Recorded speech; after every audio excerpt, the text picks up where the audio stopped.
नमस्कार सेफ साहब। दोस्तों मैं आपको बता दूं, बिजनेस की शुरुआत हुई श्रीमान पन्नेलाल सर से माध्यम से बिजनेस की जानकारी मिली। और मैं आपको बता दूं, जानकारी के लिए यह बिजनेस हमको जिम में मिला था। और मैं श्रीमान पन्नेलाल सर से मेरा कोई परिचय नहीं था, मैं नहीं जानता था सर को, मगर जिम में मुलाकात हुई दोस्तों। और मुलाकात हुई तो उन्होंने प्लान बताया हमको, प्लान बताया तो मैंने प्लान को देखा। और देखने के बाद मैं रियल बता रहा हूं, तुरंत सर का साइन अप किया और तुरंत बोला सर ये बिजनेस बहुत अच्छा है। क्योंकि मैं इस बिजनेस को इसलिए जानता था क्योंकि हमको पता था, कुछ हमारे दोस्त वगैरह थे, हम लोग बातचीत करते थे बिजनेस को लेके कि कुछ बिजनेस किया जाए, कुछ स्टार्टअप डाला जाए। तो वो लोग कहते थे कुछ ऑनलाइन से रिलेटेड काम डाला जाए। तो इस चीज के लेके पॉजिटिव था ऑनलाइन को लेके पहले से। और श्रीमान पन्नेलाल सर मिले, जैसे ही ऑनलाइन के बारे में बताया, बोले यार ये तो बहुत अच्छा है, मेरे दोस्त भी चर्चा कर रहे थे, इसको करना चाहिए। मैंने तुरंत क्विक डिसीजन लिया। यहाँ बैठे हुए हैं सर, मैंने इफ बट कुछ नहीं, मैं तुरंत शुरुआत किया। और मैं जिम में ही फार्म भरा और मैं सर को चेक करने के लिए, एक अनजान व्यक्ति था, अनजान व्यक्ति को 8-10 हज़ार रुपये आदमी कैसे दे देगा? चेक करेगा कि नहीं करेगा? यस या नो? तो मैंने भी चेक करने के लिए सर से पूछा, सर कैश लेंगे कि ऑनलाइन लेंगे? पेमेंट इसमें जो होगा प्रोडक्ट का वो कैसे आप करेंगे, कैश करेंगे कि ऑनलाइन करेंगे? तो सर ने जवाब दिया बड़े इजीली तरीके से कि सर आप दोनों तरीके से कर सकते हैं। कैश करेंगे तो भी हम बैंक जाके जमा करके करेंगे, अगर आप ऑनलाइन कर देंगे तो हमारा काम आसान हो जाएगा। तब हमको लगा नहीं आदमी सही है यार, करना चाहिए। क्योंकि 8-10 हज़ार की बात है। मैं थोड़ा सा चेक करने के लिए सर इतना ही बोला सर को, और सर जैसे ही बोले मैं ऑनलाइन नेट बैंकिंग से पेमेंट कर दिया। पंगा तो तब हुआ दोस्तों जब मैं बिजनेस की शुरुआत करके जिम में घर आया तो सबसे पहले मैं, वाइफ और हस्बैंड दोनों साथ में रहते थे सहजनवा में। तो सबसे पहले मैं, अच्छा ज्वाइनिंग के तुरंत बाद जैसे ज्वाइनिंग हो गया, सर ने बधाई दिया। और बधाई देने के बाद पन्ने सर थोड़ा फास्ट बोलते हैं, तो सर ने बोला कि बहुत बढ़िया विपिन जी, बहुत बढ़िया, शाम को मिलेंगे, आपका FIR कर देंगे। बहुत बढ़िया विपिन जी, बहुत बढ़िया, और सर शाम को मिलेंगे, आपका FIR कर देंगे। हमको ये सुनाई दिया कि FIR कर देंगे, मगर सर बोले थे कि FIM कर देंगे। अब हम बोले यार 10 हज़ार रुपया भी दे दिया, शुरुआत भी हो गया, अरे आदमी बोला FIR करेंगे। फिर भी मैं वहां पॉजिटिव ही रहा, क्योंकि बड़े एनर्जेटिक थे पन्ने सर, इतना जोश में बोलते थे और इतना स्पीड से बोलते थे कि बस जोश ही पता चलता था। मुझे लगता था मैं खुद जोशीला आदमी टाइप का आदमी था, और जोशीला आदमी एक मिल गया तो और मजा आता था। बोले चलिए सर बढ़िया। फिर मैंने यार FIR काहे करेंगे? हम बोले कुछ प्रोसेस होगा। पंगा तब हुआ दोस्तों, जैसे घर आया एक्साइटेड था। सबसे पहले जानकारी किसको दिया जानते हैं? अपनी मिसेज को। मैंने बताया कि संगीता हमने एक बिजनेस की शुरुआत किया है और उसमें 10 हज़ार रुपये अभी मैंने खरीदारी किया और ऐसे ऐसे होगा, और देने के बाद यहाँ से एक 10 हज़ार लोग ज्वाइन कर जाएंगे और फिर हम यहाँ से कमाएंगे 50 लाख। जीवन में नौकरी चौकरी से झंझट खत्म, सब कुछ बढ़िया, जीवन अच्छा हो जाएगा। मिसेज हमारा मुंह देखते देखते हंस के बोली 10 हज़ार के? यस। बोले 10 हज़ार कभी बाराती देखा आपने? बोले नहीं। बोले 500 बाराती ले जाने में हवा खराब हो जाती है आदमी का, और आप 10 हज़ार टीम की बात करते हैं। ऐसा काम मेरे भैया भी किए थे, उनका भी नहीं हुआ, कुछ आज तक कर नहीं पाए, वो आप क्या कर पाएंगे? तो हमको लगा है इनके भैया नहीं कर पाए तो हम नहीं कर पाएंगे। चैलेंज ले लिया, मैं रियल बता रहा हूं। बोले आपके भैया नहीं कर पाएंगे तो कोई गारंटी कि मैं नहीं कर पाऊंगा? बोले नहीं नहीं, मैं ऐसा, आप बुरा मत मानिएगा, मगर मैं जानती हूं भैया हमारे नहीं कर पाए तो वो आप भी नहीं कर पाएंगे। अब ये बात लग गई और मैं बोला अच्छा ठीक है कोई बात नहीं। शाम को सर से फिर फोन किया, क्योंकि FIR की बात किए थे। शाम को मैंने पन्नेलाल सर को फोन लगाया कि सर कहाँ पे हैं? बोला था आपने FIR करने के लिए। तो हंसने लगे पन्नेलाल सर, बोले FIR नहीं सर, FIM करना है, मैं अभी आ रहा हूँ आपके पास। और सर शाम को आए, और मिसेज तो निगेटिव की थी। तो सबसे पहले सर को बताया कि सर मैडम ऐसे ऐसे बोल रही थी, कुछ हुआ नहीं आज तक और होगा नहीं। एक बात बताया पन्नेलाल सर ने जो दिमाग में क्लिक कर गया दोस्तों। पन्नेलाल सर ने तुरंत बताया कि विपिन जी ऐसा है कि उनके भैया हैं फेलुअर। उनके भैया क्या हैं?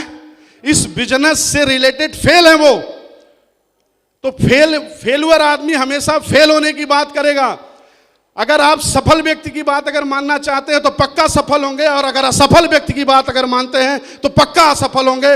आपके ऊपर डिसीजन लेने का आपके ऊपर है, आप किसका डिसीजन लेते हैं। मैं बता दूं दोस्तों, उसी समय तुरंत डिसीजन लिया कि सर मर्द का बच्चा हूं, डिसीजन है सर, आपकी बात आप जो बोलेंगे वही करूंगा, उसके अलावा और कुछ नहीं करूंगा। फिर करना शुरू किया दोस्तों। सबसे बड़ा चैलेंज क्या था मेरे लिए? मेरे पास लिस्ट नहीं थी, मैं रहने वाला जौनपुर का था। मैं आपको बता दूं, यहां हमारे बहुत से अपने लोग आए हुए हैं। मेरे मामा का लड़का भी था मेरे साथ में, उसको नौकरी लगाया था, सजनवा में नौकरी कर रहा था। मेरी मिसेज और मेरे मामा का लड़का मिलकर मेरा मजाक उड़ाते थे।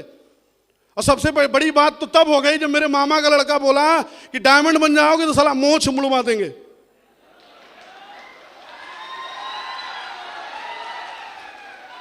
क्या बोला? मोछ मुड़वा देंगे, मोछ। और मैं रियल बता दूं, मोछ मुड़वा लिए वो।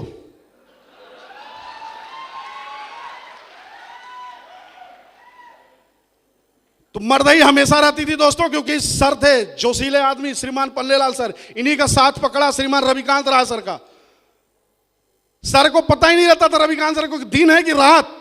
मैं खुद परेशान रहता था, सर मेरा काउंसलिंग करना शुरू किया, 2 बज गया सर, अरे बैठिए, 3 बज गया, अरे सर बैठिए, भूजा खा रहे काउंसलिंग कर रहे हैं। ऐसे लोगों के साथ था तो मैं डिमोटिवेट हो सकता था क्या? दोस्तों बधाई हो, आप लोग भी ऐसे ही लीडर के बीच में हैं। लगे रहिए, दबा रहिए मीटर, पक्का डायमंड तक जाएंगे। मैं आपको बता दूं, आज इस फंक्शन में जैसे आज आप लोग आके बैठे हुए हैं, ऐसे मैं भी दीपक शर्मा सर के डायमंडशिप में गया हुआ था। श्रीमान दीपक शर्मा सर के डायमंडशिप में गया हुआ था। जाने के बाद वहां से मुट्ठी बांधा कि हमको भी डायमंड बनना है। और श्रीमान घनश्याम यादव सर का इसी हॉल में डायमंडशिप हुआ था। वो उधर पीछे वाली सीट पे बैठा था, एकदम पीछे, सीट नहीं मिली थी, एकदम पीछे बैठा था।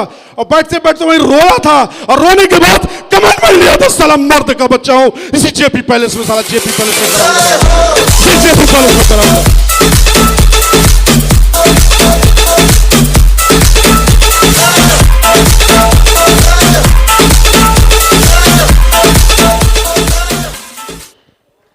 इसी हॉल में बैठ के कमिटमेंट किया था दोस्तों, रोके कि साला एक समय तो ऐसा आएगा कि इसी हॉल में डायमंड बन के दिखाऊंगा। और दोस्तों आज ये दिन, आज ये ईश्वर की अनुकंपा से, अपलायंस के आशीर्वाद से, सब लोगों के आशीर्वाद से आज ये जो है पूरा हुआ। दोस्तों मैं हृदय के गहराइयों से आप सभी लोगों को धन्यवाद देता हूं, और पूरे टीम को मैं अपने धन्यवाद देता हूं। ये पूरे टीम, दमदार टीम, मेरे साथ लग के दबा के मीटर काम किया, और सबसे फास्टेस्ट ग्रोथ किया हम लोगों ने, सबसे फास्टेस्ट डायमंड बन के दिखाया। और मैं आपको बता दूं, शुरुआती दौर में जब काम करता था दोस्तों, मेरे पास लिस्ट नहीं थी। या मेरे फ्रंट 9 के जितने भी लीडर हैं हमारे, न कोई नात रिश्तेदार नहीं है मेरा, कोई नहीं आया, न कोई नात आया, न कोई रिश्तेदार आया। सबको बताया, सबने रिजेक्ट किया। 99% लोगों ने रिजेक्ट किया दोस्तों मुझको, 1% लोगों ने एक्सेप्ट किया। उसका रिजल्ट मैं हूं आपके सामने। 1% लोगों ने रिजेक्ट एक्सेप्ट किया। न कोई दोस्त आया, न कोई नात रिश्तेदार आए। 3 फीट रूल पे काम करना शुरू किया, लिस्ट नहीं थी। श्रीमान पन्नेलाल सर से बराबर बात करता रहता था। श्रीमान पन्नेलाल सर ने एक बात बताई कि विपिन जी, मैं आपको जानता था। मैं बोला नहीं सर, मैं जानता थोड़ी था कि आप जिम में मिलेंगे और मैं आपको शेप साहब का प्लान बताऊंगा, आप ज्वाइन कर जाएंगे। ऐसे बहुत से लोग इंतजार कर रहे हैं, आप बताने वाला काम करते रहिए, सिर्फ बताने वाला काम करते रहिए, बताने वाला काम करते रहिए। और ये कहते हुए श्रीमान नरसिंह अग्रवाल सर ने आज जो अभी एक बताया, यहाँ पे स्टोरी बताया, आए तो बेस्ट नहीं तो नेक्स्ट, आए तो बेस्ट नहीं तो नेक्स्ट, आए तो बेस्ट नहीं तो नेक्स्ट, यही वाली कहानी सर ने सुनाया। और मैं बोला सर आज के बाद विपिन सिंह थकने वाला नहीं है, दे प्लान दे प्लान। मेरे पास कैलकुलेशन नहीं है मैंने कितना प्लान किया गोरखपुर सजनवा में। मैं आपको बता दूं, 4-5 जिलों का कोई ऐसा गांव नहीं बचा है जिस गांव में जाके विपिन सिंह घूम घूम के प्लान न दिखाए हो। एक एक गांव में जा जाके प्लान दिखाया हूं।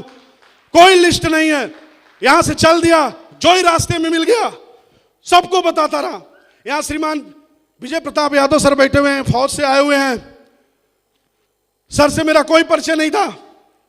अमित जी हैं यहाँ पे, आप दोनों, विजय प्रताप सर आर्मी से थे, रिटायर होके आए हुए थे, अपनी दुकान चला रहे थे। सर के यहाँ से राशन वगैरह ले जाता था। हमको लगा यार फौजी आदमी फिट दिख रहा है, इसको बताते हैं। इनको भी नहीं जानता था, इनको प्लान बताया, ये भी आ गए। फिर पूरा सहजनवा घूम के प्लान दिखाता रहा, दिखाता रहा, दिखाता रहा, दिखाता रहा। मैं वेनो में जाता था, श्रीमान पन्नेलाल सर तनिक भी रियायत नहीं करते थे। वेनो में जैसे ही जाता था, पन्नेलाल सर ऐसे हाथ रखते थे सर उस कंधे पे और ले आते थे वेनो में। बोले विपिन जी ये वेनो भरा है कि खाली है? तो मैं सर की तरफ हंस के कहता था सर भरा है। तो बोले कोई लाया है कि ऐसे ही आ गए? हम बोले सर लाया है कोई। तो बोले अगर कोई ला सकता तो आप भी ला सकते हैं। बोले बिल्कुल सर, नेक्स्ट टाइम से ले आऊँगा। और दोस्तों मैं आपको बता दूँ, सर के थोड़ा सा रहता था, डर रहता था कि सर आज जरूर छीलेंगे। तो सोचता था कोई तो चल चलो यार, संडे को कोई एक आदमी तो मेरे साथ चल चलो, सिर्फ कम से कम पन्नेलाल सर की बात तो नहीं सुननी पड़ेगी। बता दूं दोस्तों, कोई नहीं जाता था और आज इतने लोग आए, आज इतने लोग आए हुए हैं। दोस्तों ये सब सिर्फ मान पन्नेलाल सर के साथ लगा रहा, निरंतर प्रयास करता रहा। और कहा जाता है निरंतर प्रयास करने से कोई चीज हासिल की जा सकती है। दोस्तों ये आज साबित हो चुका है। दोस्तों श्रीमान पन्नेलाल सर के माध्यम से, लगने से, इनका आशीर्वाद लगा रहा, अपलाइन का लगा रहा, तो आज डायमंड तक पहुंचा हूं। दोस्तों मैं पेशे से एक इलेक्ट्रिकल इंजीनियर हूं, सन 2003 का पास आउट हूं। और मैं आपको बता दूं 147 किताब पढ़ते तब जाके इंजीनियरिंग की डिग्री मिली थी, डिप्लोमा ऑफ इलेक्ट्रिकल इंजीनियरिंग का डिग्री मिला था। और कमाता था महीने के 50-60 हजार रुपए। और मैं आपको बता दूं एक प्रगति सूत्र को सिस्टमैटिक तरीके से पढ़ा, और पढ़ने के बाद दोस्तों आज 6 फिगर में इनकम है, 6 फिगर में इनकम है, यहाँ पे 6 फिगर में इनकम है। सिस्टम, अपलाइन और सेफ शॉप, तीनों को एकदम पॉजिटिव तरीके से लिया मैंने अपने जीवन में। और जैसा जैसा सर लोग बताते गए वैसा सिर्फ करता गया और आज यहां तक पहुंचा हूं। दोस्तों और आप लोगों को एक चीज बताना चाहूंगा कि सिर्फ अपलाइन और सिस्टम और टूल्स का साथ लीजिए, पक्का डायमंड तक जाएंगे, इसमें कोई डाउट नहीं है, पक्का डायमंड तक जाएंगे। मेरे जैसा व्यक्ति जिसके पास कोई लिस्ट नहीं थी, कोई रिश्तेदार ज्वाइन नहीं किया, कोई दोस्त नहीं ज्वाइन किया, फिर भी अगर यहां तक पहुंचा जा सकता है तो आप पहुंच सकते कि नहीं पहुंच सकते? यस या नो?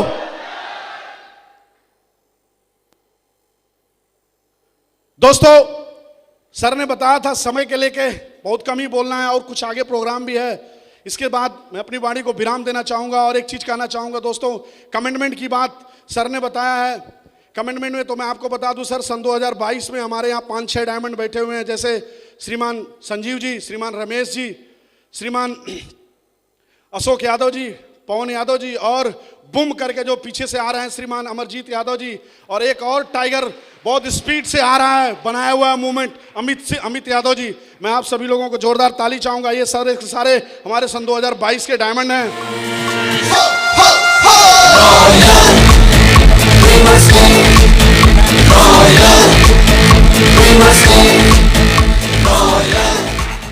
कमिटमेंट की बात है सर, मैं कमिटमेंट करता हूं। मात्र 3 लाख बिजनेस वैल्यू बचा हुआ है ट्रिपल डायमंड में, डबल डायमंड में 3 लाख बिजनेस वैल्यू बचा हुआ है। और मैं कमिटमेंट करता हूं, मर्द की बात है, साला ठोक के बोलता हूं, इसी 3 महीने के अंदर डबल डायमंड बन के दिखाऊंगा, इसी 3 महीने के अंदर डबल डायमंड बन के दिखाऊंगा। थैंक यू, बहुत बहुत धन्यवाद। 2 डायमंड।